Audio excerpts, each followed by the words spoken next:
sports, talent, and brands. Woo! This is the Sit Down, standing tall together. Hi everyone, I'm Elaine Stenson and welcome to the Sit Down, the podcast that explores the mindset, the motivations and the opinions of elite talent and brands represented by Sport Endorse. This season, we're focusing on the Irish Olympians going for gold at the Tokyo Olympics in 2021. Today's guest is badminton sensation Nhat Nguyen. Having moved to Ireland from Vietnam at a young age, Nhat has represented Ireland with distinction in numerous championships and has his eyes firmly set on the Tokyo Olympics. This was a fascinating conversation and insight into an elite athletic mindset. Enjoy. And so Nhat, you're very welcome to the Sit Down. Thank you for having me. So you're a four-time Irish national champion in badminton, and your aim is to shock everyone in Tokyo in 2021. Yes. So let's go back to the start. So you were actually born in Vietnam. Yeah. And your family moved to Ireland when you were 6 years old, is that right? Yes, that's correct. Yeah. And tell me how you started playing badminton and what was it like to move to Ireland when you were 6? Oh yeah, at the time, to be honest, I didn't know I was moving to Ireland really. So my parents, so in Ireland where we were from, just outside of Hanoi, the capital city. So yeah, we were from like a countryside village. So let's say the standard of living wasn't that great. So yeah, my parents took a gamble to come to Ireland, and it worked out quite well so far, I think. But yeah, moving to Ireland was, of course, it was tough at the start, which the language barrier and language definitely, and then the food and climate as well, getting used to that. But once after a couple months, and then a year, it was fine. You just get used to it, and I think starting badminton, I started badminton when I came to Ireland just as to keep myself, let's say, entertained, because I had no real friends coming over, so I followed my parents around a lot. So and my dad played some badminton in the local club. So yeah, I guess that's how I started badminton. Yeah, just trying to fit in. I guess. Yeah. And I heard that, well, from what I've read, you didn't actually like badminton when you started. Yeah. Yeah. So what made you, and now you probably never dreamt you'd be representing Ireland at the Olympics in badminton? Yeah, let's just say when I was a kid, I was a little bit on the chubby side, so I didn't like moving around and moving around and hitting the shuttle over the net. But as I just followed my dad everywhere, and I just start liking it because I found out it was more than just moving around. It was some skills and definitely some tactical element that I liked about it. So yeah, that's how I started enjoying it. And I guess that's how I started. Yeah. So I didn't like it. Yeah. Did your parents pressure you a bit then to keep it up? If you didn't like it, like the natural thing for a child is to say, I don't want to go, or I don't want to do it. And pretty easy to just give up, because without knowing that you have this talent. Was it your parents that kind of pushed you into staying in it, or did you just kept at it? Like, you've said you're a stubborn person, so did that kind of bit of your personality kick in that you didn't want to give up? My parents wasn't like forceful anyway. So if you want to come. And I end up coming because I was bored at home, so I'd rather go to just see my dad play or just have fun just running around the court. I'd rather do that than stay at home. So I guess, and then you just pick up a racket and then just start experimenting, doing different little tricks and skills. And then that becomes fun. And then that's how it started. Yeah. And then how did you become so recognized with your talents? Was it through school, or was it a local club, or where did you really start to excel? Yeah. So I think we moved to Dublin when I was 8 or 9. And there was a badminton court in Baldoyle, I think. And me and my dad was just hitting on one day on the court. And there was a club night coming on. actually. And then the club coach just asked me if I'm in a club because he saw I can hit the shuttle over the net. I can play quite well for my age. But he asked me if I was in a part of the club. So I said no. So would you like to join? And yeah, I joined. It was Phoenix Badminton Club. Yeah, I think it was Phoenix. Yeah, Phoenix Badminton Club, and that's how I started, just playing. I think it was every Monday night, and then gradually, it got better, and I started playing more every day, and I wanted to play more and more because I was beating the other kids, and that was quite enjoyable, winning. So yeah, that's how it started. Do you think it helps that your family are so into sports? Because I know your sister is into sports as well, and you said your dad kind of got you in. So do you think coming from a family like yours that's Yeah. kind of part of your success? Yeah, definitely. I think definitely the sports gene is in my dad's side of the family. I think my mom does not like sports, so I think I definitely get it from my dad's side of the family. And yeah, my dad was quite athletic when he was younger. You can tell the way he's built. So yeah, my sister was a weightlifter. And yeah, I guess it was definitely, we're a very like driven family, let's say. We always want more. And I can definitely feel that as I get older, I'm a lot like my dad. And yeah, and my sister also the same. We always want more, even if it's like business or sports or anything like that relating. We always want more. So yeah, I think it definitely comes from my family, definitely the success I've had so far, definitely. Yeah. And you've played soccer as well. Did you ever think of doing soccer? Did you ever focus on that to win medals? And did you ever go on to play that at any league level? Kind of. I think I was under 9s, under 10s. I stopped. I think I was under 10s because I was too weak when playing soccer, so I would just get bullied off the ball. Someone would give me a shoulder and I'd bully off the ball. So I was more I'd say the skillful player around the football. I wasn't strong enough. So yeah, badminton is more a technical and skillful sport, even though it's very physical demanding also. But yeah, I like to be more skillful with my my hands than my feet. So that's, yeah, I didn't really have real ambition to become a footballer. Just my friends was all playing on the team. So yeah, I like to just, it was for fun. It was fun for me just to play football. Yeah. And you mentioned when you were younger, you were a little bit chubby, and sort of when you were playing soccer, you didn't feel you had the strength to do it. Yeah. It just makes me think of nutrition. So nutrition is obviously a topic that many athletes are conscious of, but you have a real passion for food. Tell us more about that. Yeah, definitely. I think being a Vietnamese, from the Vietnamese culture, we're definitely a foodie.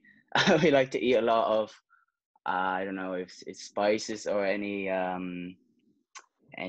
sauces, but for me as an athlete, I think most athletes takes their nutrition very seriously because it's that extra 5 or 3 or 2% that could make a big difference in your body and in performance. So yeah, taking my daily vitamins every day, or taking your, let's say, eating your greens or drinking your beetroot juices, that's something that helps me and helps me feel better and feel better on court. So it's little things that that can help you in nutrition. I definitely look at. Yeah. And with a look at your specific nutritional sponsors, how do they support you? Nutritional sponsors. At the moment, I currently don't have one. So I currently don't have one, but if any nutritionist sponsor is watching this after, but no, I think the Sport Ireland, we have a nutritionist in Sport Ireland. He's very helpful. His name's Dave, and he's been quite helpful for me to give me the right, to go into like the website that has the right brand that is batch tested. So it's not like any substance that's involved in the doping. So yeah, he's given me, I get good discounts from the Sport Ireland on some protein websites, or I'm not sure what it was, but yeah, it's definitely a big help. Yeah. What about those protein bars, things like that? What does your daily intake of food look like? Yeah, like from like after training, before training, or Just in general, just to in make general? sure you're in your prime as an athlete. Yeah, definitely. Definitely before a training session, I would snack on some sort of fruit or snack, just to like rice cakes or something like that. And then when finishing training, yeah, you have your protein to recover. And yeah, I have a couple of fruit as well. So yeah, I definitely like snacking on fruits. But all your vitamins and minerals must be Yeah, there and just keeping you yeah, healthy. yeah, exactly. Yeah, yeah. And you mentioned doping a second ago, and the topic of doping in sport is quite relevant at the moment. Mm. And how important is that trust, and how do you gauge that? Yeah, I think definitely being an athlete, you want to be performing your best, but doing it clean and not having any, advantages over your opponents on court. But yeah, I think as an athlete, you want to do it the best and clean and the fairest way. You want to win clean and fairest way. So yeah, I take that very seriously. Every little medicine I take, I go on. I think it's called the website in Air Farm in Ireland. It's called Air Farm, so you can check if it's allowed in the doping.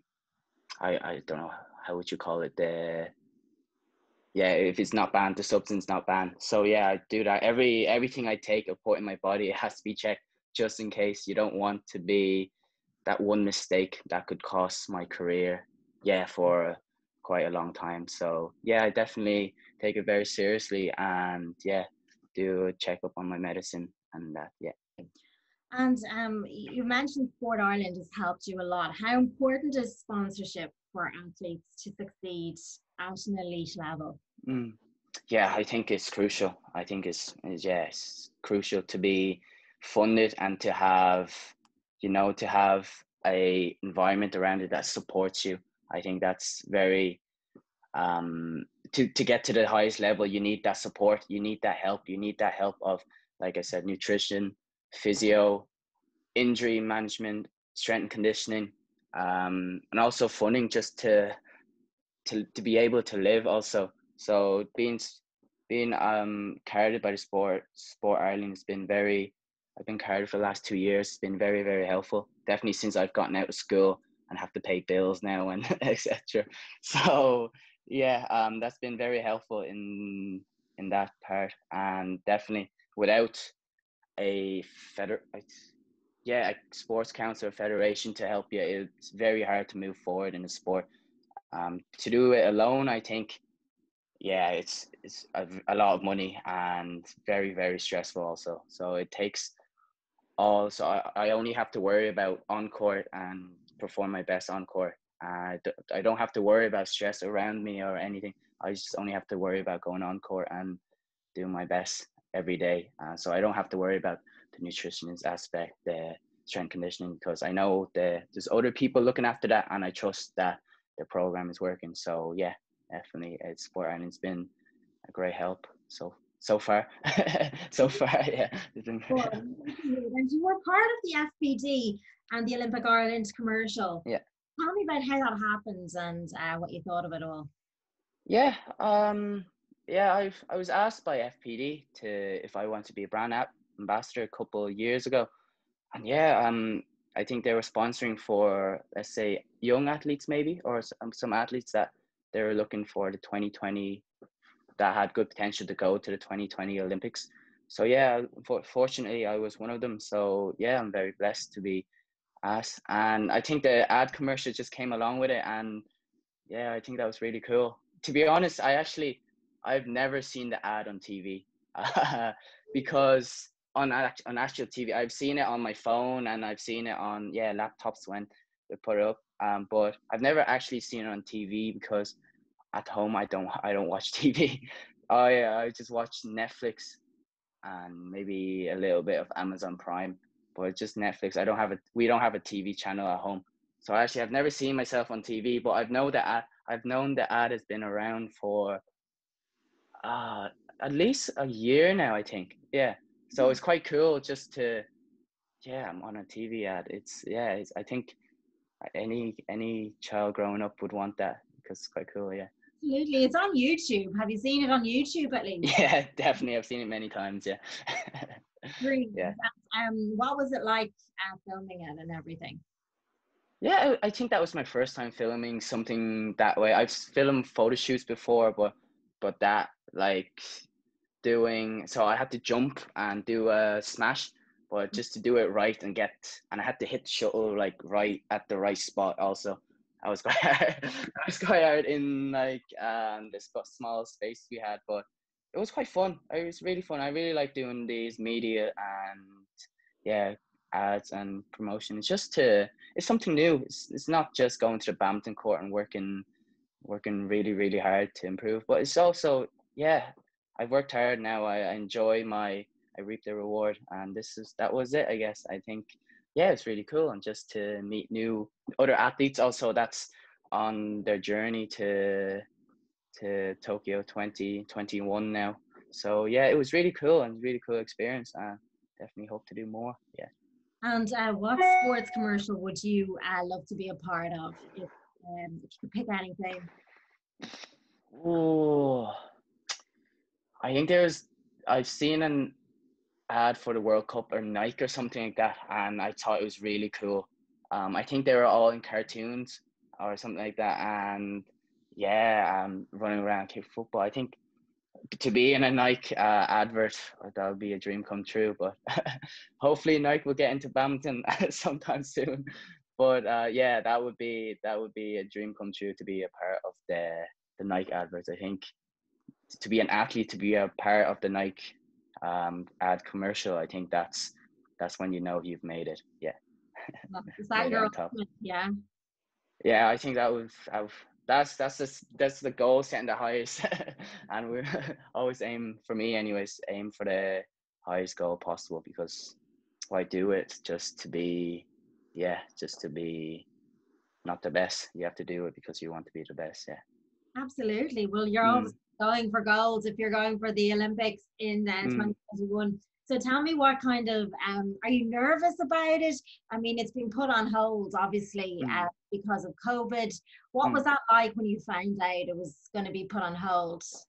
Yeah, for me anyway, I felt it was like a blessing in disguise, because I'm still a developing player in the badminton world. So I have an extra year to get stronger, get better in the mental aspect, the physical aspect. So definitely I have a lot can happen in a year. And definitely I felt since lockdown and the corona pandemic has started, I felt I have improved. So definitely it gives me even that little extra chance to perform even better than I was in 2020. So definitely the version of myself in 2021, I feel it's a level or two ahead of my version of 2020. So I definitely feel, for me, it was a blessing in disguise. And yeah, for me, I didn't really take it too hard, because I feel that I'm still young and I have a couple more Olympics to prove myself. So yeah, it was another year. I felt it was great. I get to train. I get to even learn more things in training. We have a new coach now in Ireland, so I can learn more things from our new coach, and yeah, put it in my game for the upcoming Olympics. Yeah. So who's your coach now, and how has that been a game changer for you?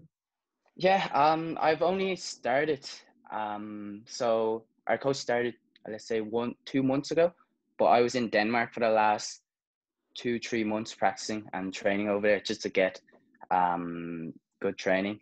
But yeah, I've only started this week with our new coach, so definitely it's been very tough so far.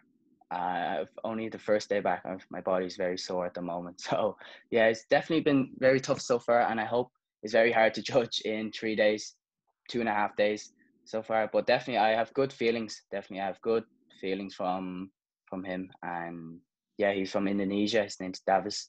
And yeah, I have good feeling in I say in my gut that it will be something good. Yeah, something good will come out of it. Yeah. Great. And I just want to go over a bit about your success.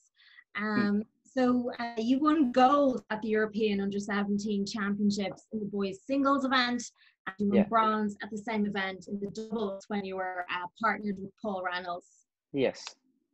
And you've also won your first senior international title at the Polish International in the men's doubles event. And again, you were partnered with Paul Reynolds. And then you went on to win the men's singles title at the Welsh International, and a 4-time Irish national champion. So what was the turning point for you when you realized this was what you were going to do with your life, and you weren't going to go down an academic route? You weren't going to go to study accounting or something like that. I think probably the year that I've won the Europeans under 17, but maybe at the start of the year. So at the start of the year, I think I won the nationals. I think I won it at 15, so I think that was the youngest ever youngest ever player to win it in Ireland. So I think that's probably around that age of 14, 15. I realized I had the potential to go far, let's say, in the sport. And if I keep working hard and keep learning every day, working hard, I think, I definitely have the potential to be competing with the best at every tournament. So yeah, I think it's just, and also it's like stubborn, and I feel you have to be, as an athlete, you feel you can produce good results. You can upset people, upset the better players. You can become better and better. So yeah, that's what I feel when I was quite young, and I still feel that to this day, that I can become better. I can be, let's say, top 10 in the world. So yeah, definitely, it's just my gut feeling that I have, and definitely believing in it. Yeah. And is that kind of your personal, that's really coming from within. What would your personal motto be for being an athlete and to be so successful? Because you have been so successful. Yeah. My personal motto, I would just say, I have one quote in the wall. Actually, I can't remember what it was. I have one quote in the wall since I was like 14, and my motto, well, I simplify it, is just to work hard when no one's watching you. That's when the real work is done. Yeah. That's been ingrained in me when I was younger. Also, I think by my old coach and my family also. Yeah, just to, I think, from when I was brought up and how I was brought up by my parents, and they were very hardworking to get to where they are at the moment. I think that's how I see life, really. I have to work hard for what I want, and outwork the others, I think I've just remembered what it is. Is this the one? Work hard in dark, and one day you may shine under the light. It's something similar to that. But yeah, I think I googled it. I loved, actually, it was actually in Michael Phelps. He was in an ad, and it was, I can't remember what it was. It was something working in dark, and then something in it, and enjoy the light. I don't know, but that's been ingrained that's written down on my wall, just A4, big A4 sheet of paper. It's what you do in the dark that puts you in the light. Yes, that's it. Yeah, that's it. Yeah. And I think that's stuck with me since I was younger. So just always, outwork the others. Yeah. You've mentioned Michael Phelps there. And would he be one of your heroes? Anyone else that you really look up to? Yeah, I think when I was younger, I think it was Olympics 2012, and I think that's when he broke a few records. And I really then I started watching a few documentaries about him, and he was just amazing athlete. How I think it was he hasn't missed a training day in 5 years. So I thought that was crazy at the time, but that's something that I want to do. If you want to be the best, you have to outwork the others. So I looked up to Michael Michael Phelps when I was younger, actually quite a lot, watching a lot of little of his interviews and how he, just to learn how he gives advice and then how he sees things, and just when I was younger, I was just always trying to look things how to improve.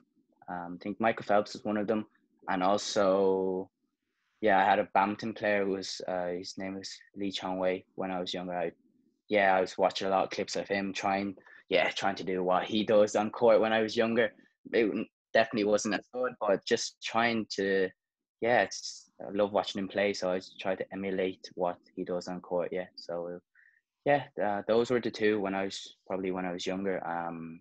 I looked up to the most. With regards to athletes that you look up to, for example, you mentioned in another interview that you have started meditating, and you've put that down to because you heard that LeBron James meditates. Yeah.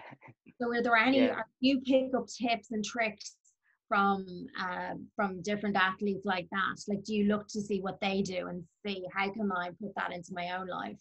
Yeah, definitely. Obviously, what LeBron James does every single day, I can't copy every single one, but I just picked the one that would benefit me, I feel. But I think the meditation started out was when I felt I was losing concentration on court. So I think I asked my older senior teammate, his name is Sam, and I was like, how can I get better in this? And he was like, meditate. So once I've been meditating for the last 2 years, you just feel like you're in control of yourself, I feel. So definitely meditating. I meditate every single morning, well, most mornings.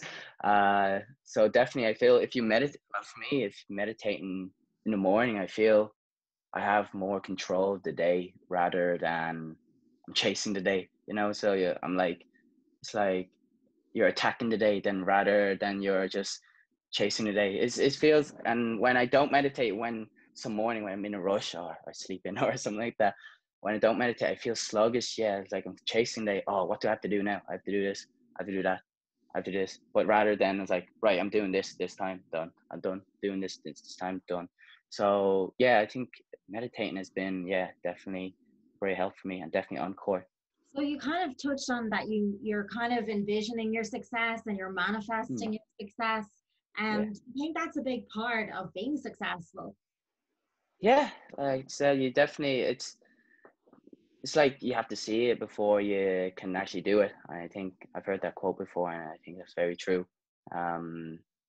If you feel like you can produce good results, you can perform well, you can do well at certain events, why can't you? So that's the way I look at it. If you can see it, why can't you do it? So I think, again, I think I heard that from Conor McGregor, and I was like, that's quite interesting.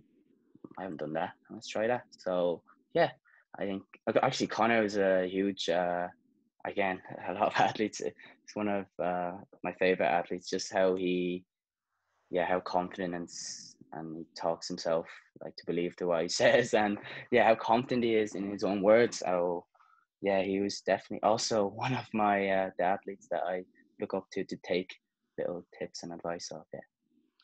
And how does it feel? Like, what's the feeling like when you find out you're going to be representing Ireland, or when you win something, or the singles championships for Ireland?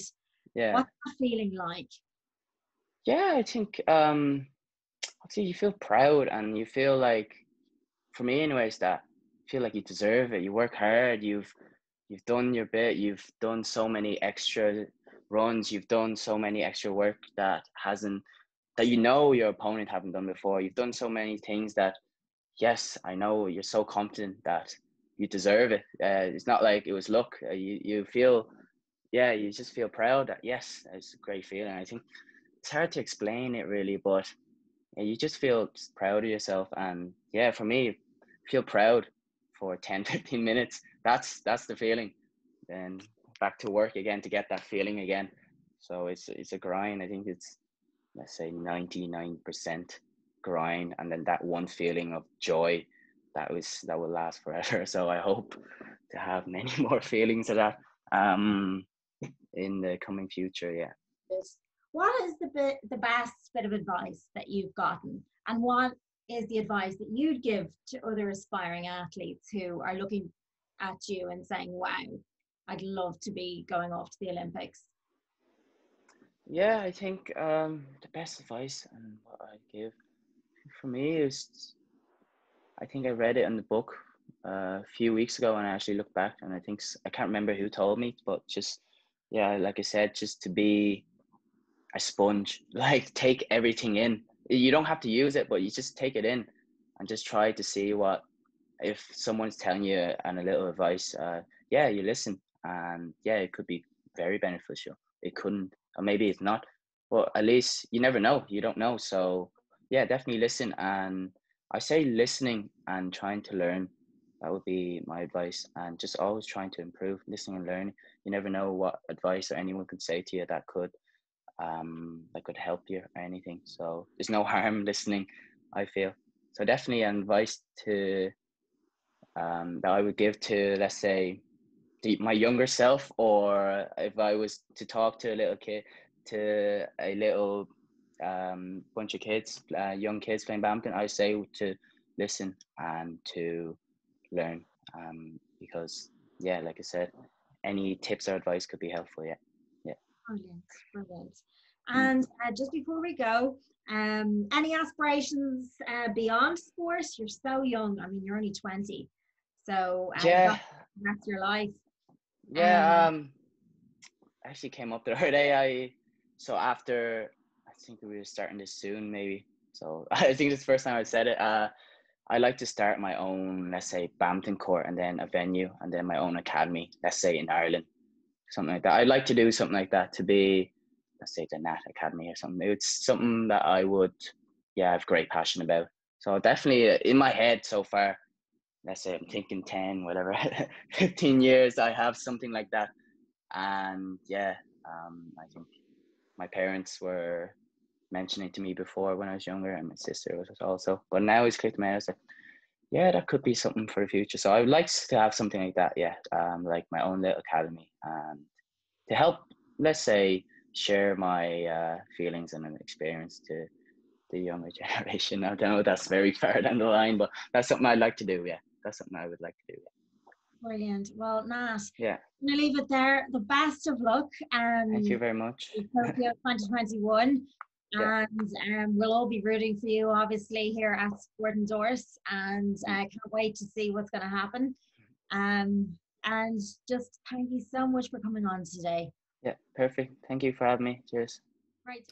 What an incredible young man. That's all for this week. Thanks once again to Nhat, and to everyone continuing to download and listen to the Sit Down. We truly appreciate your support. And if you're interested in partnering with any of our talent, the Sport Endorse platform is now live. You can review and engage talent at platform.sportendorse.com, or download the Sport Endorse app through the Apple Store or Google Play. Be sure to follow Sport Endorse on Facebook, on Twitter, and on Instagram. And until next time, stay safe and take care. Sports, talent, and brands. Woo!